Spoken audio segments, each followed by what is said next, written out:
Okay, so revert the changes on your blaster trail. Make sure you don't save anything. And let's go take a look at the lightning gun. We'll take a look at that trail. Now the lightning bolt might look like it's more complex than the blaster trail that we were just looking at, but it really isn't.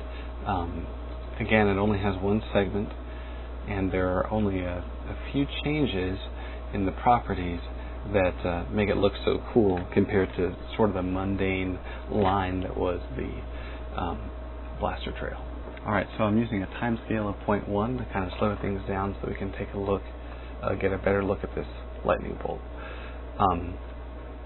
And I've clicked on the line tab so we can take a look at the Quake 4 material that's used to generate the look of the effect.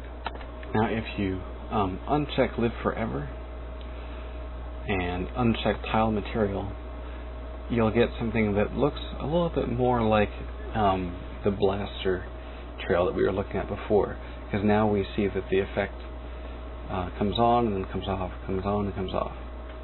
Alright, now if we recheck those things, you can see how the lightning bolt no longer goes away, and Tile Material, turn that back on. I've modified the settings for the lightning gun trail to be exactly the same as the blaster trail, except for the length, the duration that they stick around. Well, you might be wondering, why are we not seeing something that looks just like this image here, right? Because that the blaster bolt looks pretty much just like a stretched out version of the image that we saw down here. Well, remember that under this line tab, what we're pointing to in reality is not just the image, but a material file, and so a material entry. So if we go to that entry, we can see that there are two stages that have scroll values in them, and they're given some slight variation so that it looks kind of random, the way that this bolt image will kind of scroll across. Just to prove it, I've removed that scroll value for the first blend stage, and then I've commented out the second blend stage altogether. And sure enough, what we get is exactly what we'd expect, is this image right here. And now I've reverted back to the original lightning gun trail, except that I've kept the material file changes in place. So you can see really all that's different between the blaster trail and the lightning gun trail are under line you have Live Forever, and that the material is tiled. That's pretty much it.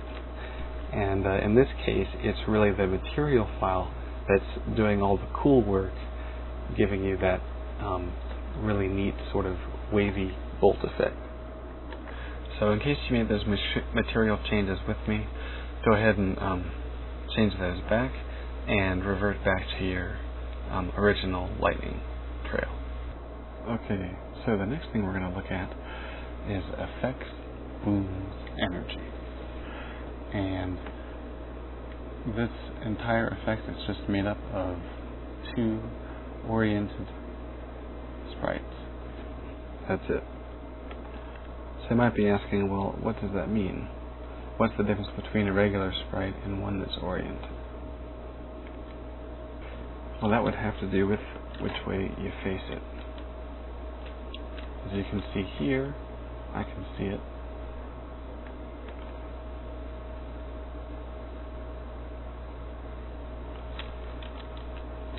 And here I cannot.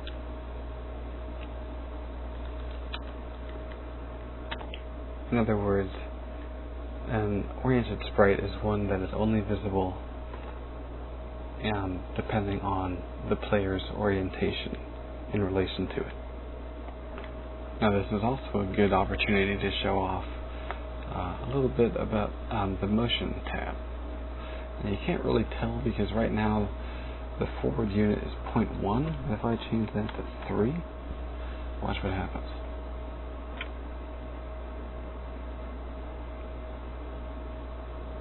As you can see, the sprite is being moved over the duration of the effect.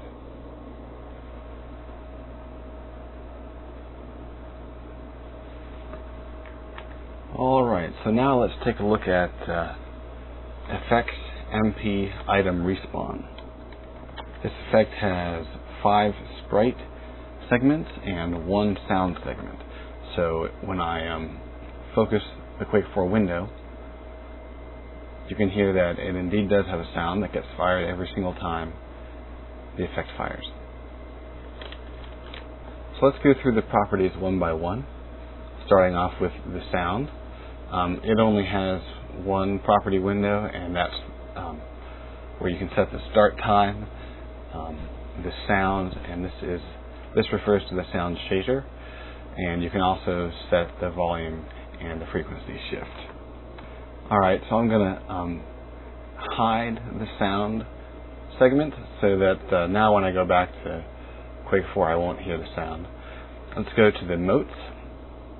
And for now, let's just take a look at this mote segment. So I'm going to uncheck everything else. And all we're left with are these blue sparkles. Okay. Now this should look pretty familiar under the properties. Start time is 0, so that means that as soon as the effect fires, you're going to be seeing this segment. And it'll instantly spawn 50 of them. And they'll last for 1 second. Under the sprite tab, the lifetime is set to half of 1 second, and here's the material that's used to display this image. Now under origin, we have something a little bit different. Instead of the distribution being linear, the distribution is sphere. So that means you can sort of imagine a sphere that is 64 by 64 units. And I determined that by these left and up mins and maxes. That sort of sets the shape and diameter of your sphere. Okay, and you can sort of imagine these sparkles showing up anywhere within that range. So if say this is negative 32 and this is positive 32, these sparkles can show up anywhere along that diameter, and same thing for up and down. So that's how you get this sort of circular clustering of these images. And just to show you the different distribution types, I've clicked on linear, and you can see how the distribution is along a line, and it's from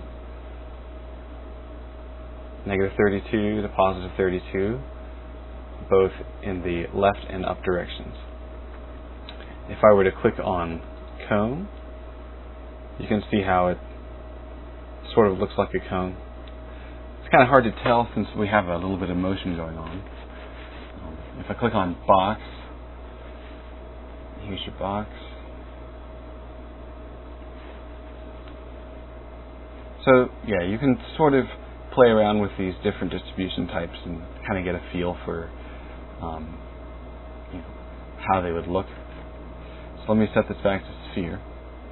Now down here under normals, both the lightning bolt and the blaster trail use effects normal. And in this case, we want to generate normal from center or surface, and that's because we're using the sphere distribution here. The options under the size tab should be pretty straightforward. The image that makes up sort of one particle of this effect can be anywhere from 2 to 10 units in size. Okay, under the alpha tab, there's something a little bit different than what we've had before.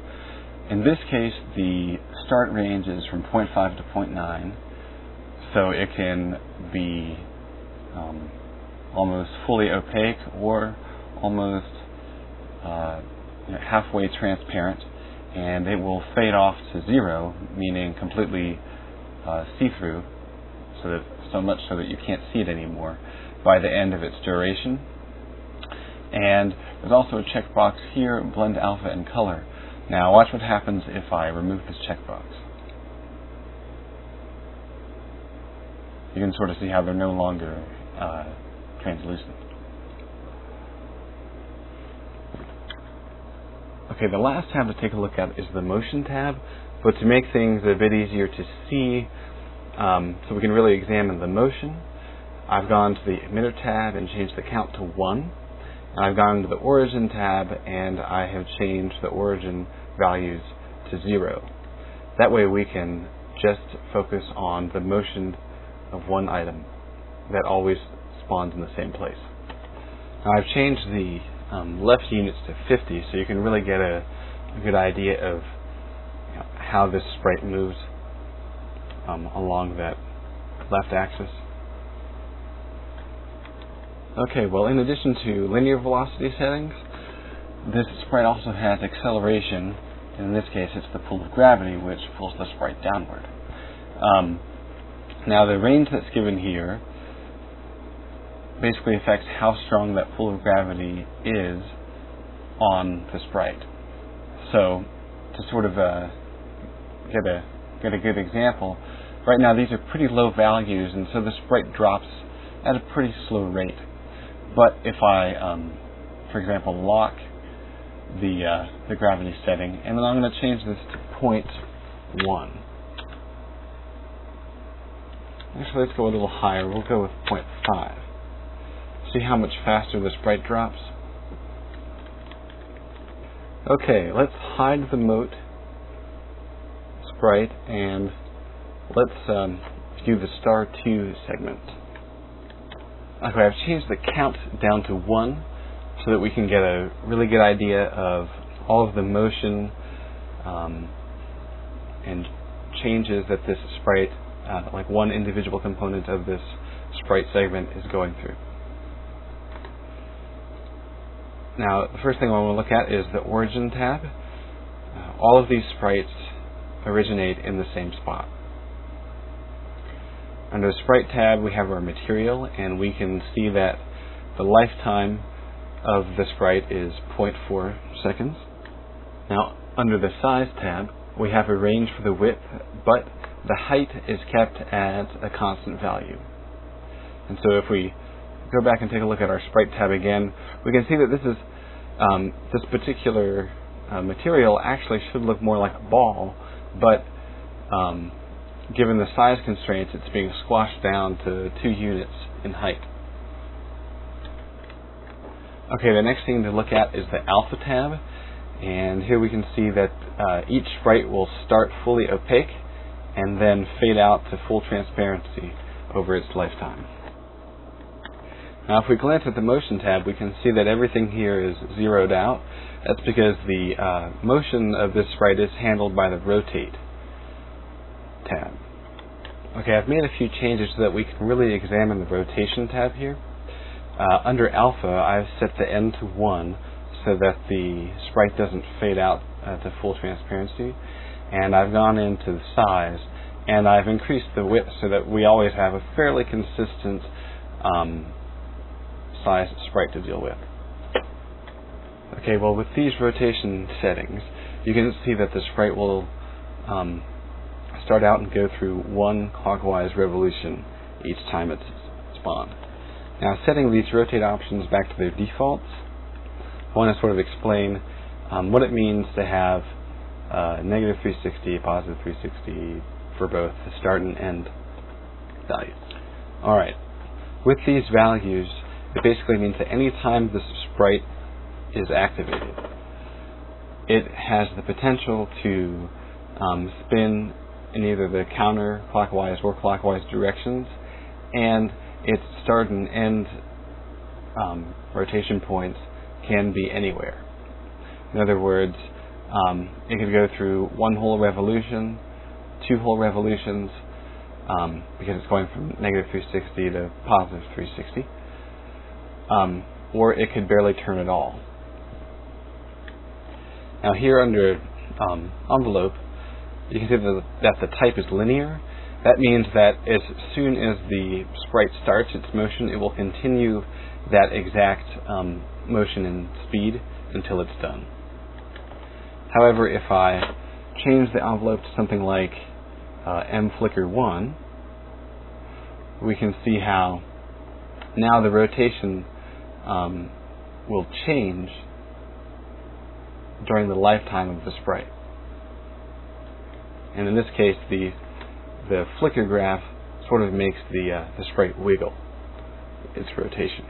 Okay, now I've gone through and reset all of the items that I had changed for this star sprite, except for the count. And I just wanted to kind of show what it looks like as I add each one back in up to the original 10.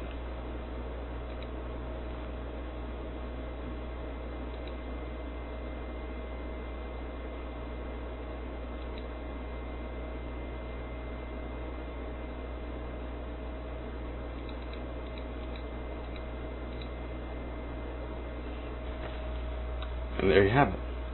Alright, the options for burst. I've hidden the star sprite, and now I'm taking a look at the burst sprite. The options for burst are pretty similar to what we've seen before, but under the size tab, there's one extra option that's being used here. The width and height at the start, like whenever this sprite shows up, it will be 50 by 50 units. Alright? But it will always end up being 1 by 1, and it's a linear fall off, so there's nothing random going on here. It will always start off at 50 by 50 and always end at 1 by 1. Okay, I've simplified the more sprites sprite by changing the countdown to 1. I set the origin values to 0. Motion values are 0. I've left the size options their defaults. I've changed the alpha start and end to 1 so that it doesn't fade away to full transparency over time. Now, as you can see, both rotate and motion are completely zeroed out. So what's controlling this sprite's motion is the orbit tab. So this tab is sort of similar to rotate in that you can set the start and end minimum and maximum values, and in this case we have a range between -180 and 180 for the roll. Yaw and pitch are zeroed out, and those are the possible start values, -180 to +180, and the possible end values are -360 to +360. Now, these orbit values won't really do much unless you have some sort of offset. Now here I've zeroed out the offset, and as you can see, all that's happening is the particle is spawning and then going away because it doesn't have anywhere to go. Think of orbit and offset as sort of the origin point and the elliptical path that the sprite will take. Now over here on the offset tab, I've put in some really simple values. Basically, forward will be 0 to 10. And if we watch the particle, pretty much it will originate, its offset is this origin plus any value between 0 and 10. Okay, but we still don't have any sort of orbital motion going on, or at least none that we can see. In order to get that, we need to add another dimension. And now we can sort of see some orbital action.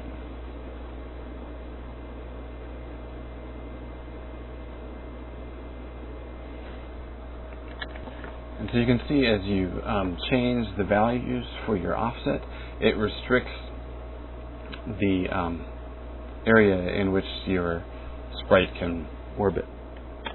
So I've increased the count back to 10, and Now watch as I change these the offset values for left here.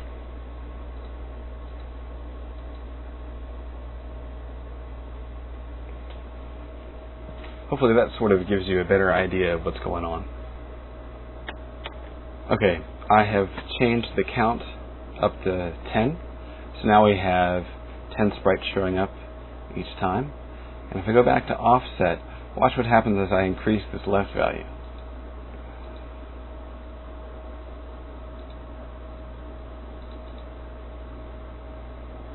So hopefully that kind of gives you an idea of how you can use offset along with orbit in order to create a pretty cool effect.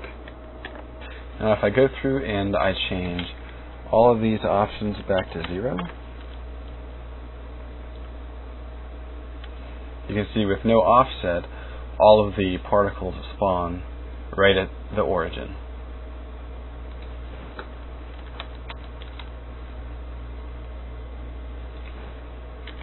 Okay, the next effect I want to look at is effects explosion surface item explosion.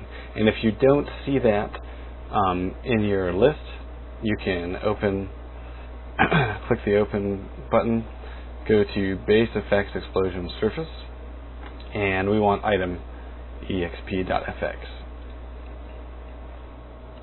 Alright, what I really want to focus on with this particle effect are the bouncing chunks that react to hitting the floor.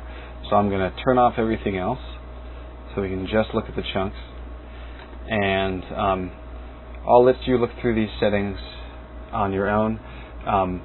They should be all fairly familiar. The main thing that we want to take a look at, though, is the physics tab.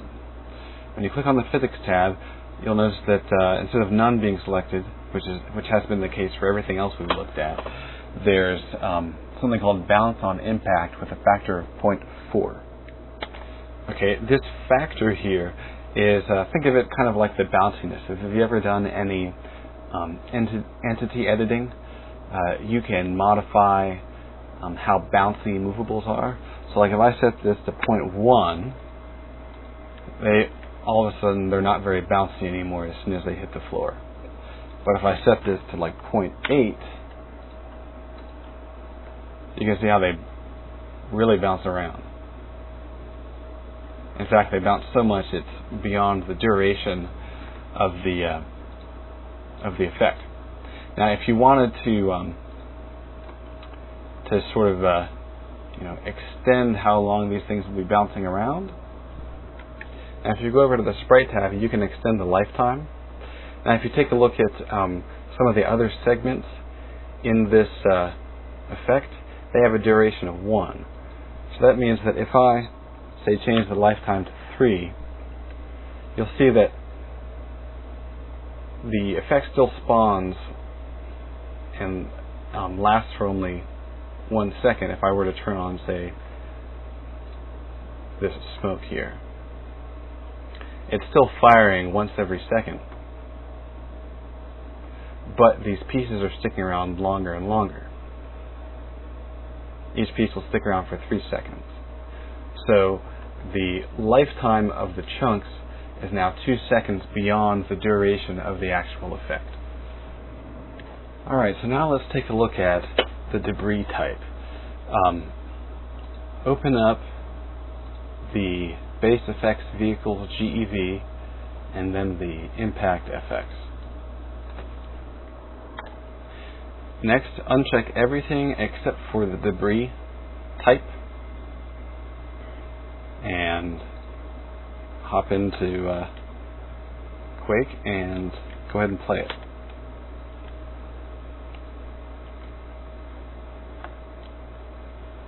Now what's happening here, if you click on the debris segment, this segment is actually spawning an entity, more specifically a gib entity that looks like this. This can be found in the debris.def file that's in your DEF folder. And so it's loading the gib model, this effect bit model here. It has its own bounciness, friction density, all of those key value pairs that you'd expect a GIB to have. What's really cool about this is you can see that even this chunk, this debris bit here, has its own effect, this sort of fire trail. So if we switch back into Quake and run the effect again, you can see that even these GIBs have their own effects. So basically, when a two-dimensional sprite that bounces around on the ground just won't do, and you really want something a bit meatier and something that gives you a little bit more flexibility, able to load your own model into the game as an effect, you can use the debris type. So I think that about wraps up this intro to the FX editor. Hopefully I've given you enough information and enough examples where you can kind of start picking things apart yourself and putting your own effects together. Until next time, feel free to post comments and questions on the Doom 3 World forums under the Quake editing section, and hopefully I'll be able to answer any questions you have, and good luck.